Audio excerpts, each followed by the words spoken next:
Some know it as eSikhaweni and have adjusted to calling it by its original name, eSikhaleni. eSikhaleni, popularly known as eSikhawini, is a fairly big township situated along the coast in the Zululand area, with Richards Bay being the neighboring town. eSikhaleni is notorious for its political violence between the Inkatha Freedom Party and the African National Congress. During apartheid, the two political parties conflicted in violence that left numbers of Zululand residents dead. About the political violence in 1994, I don't know much about it, but I know that it was a political violence between ANC and IFP. What happened, I don't know.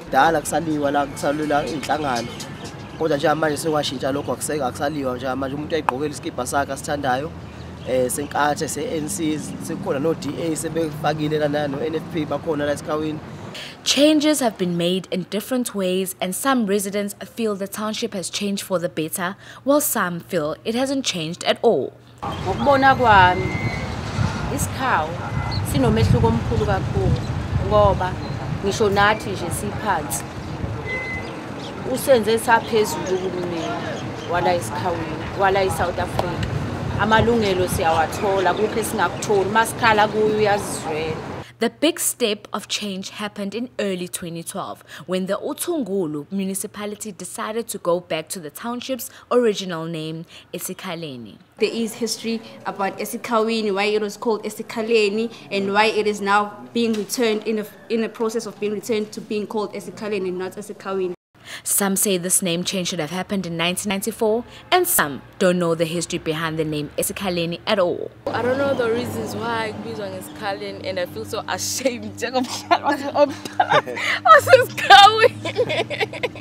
I don't know the history behind it, but I know it is not a pleasant history. It is very unpleasant because when people talk about it, you can see that they are not actually happy, but they are traumatized about what they are talking about. In the 18s, this is a footpath between the indigenous trees that was followed by King Dinizulu after being shipped out of an English ship after having been detained by Queen Victoria at St. Helena Island. The footpath between the trees showed an open space on the other side of the bush, and that is referred to as Isikhala Senkosi. White people failed to pronounce eSikhaleni and said eSikhawini. eSikhaleni township has evolved in infrastructure and has become a township free of violence, but like any other place, crime still happens. We have a high rate of crime. Intsha icindezelekile kakhulu crime, and I think it's because amathuba emsebenzi awekho. There are still some problems and temptations we come across, like crime. For instance, rape. As a woman and as a lady, we fear going out at night, like during 5 o'clock, especially in winter. We know that we have to be indoors because we know that there are attacks out there.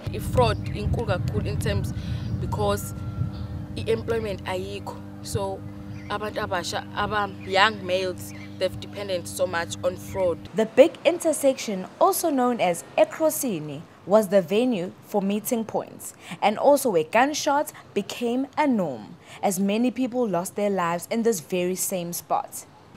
It has now become the eSikhaleni Mall, with many shops and a banking mall. Before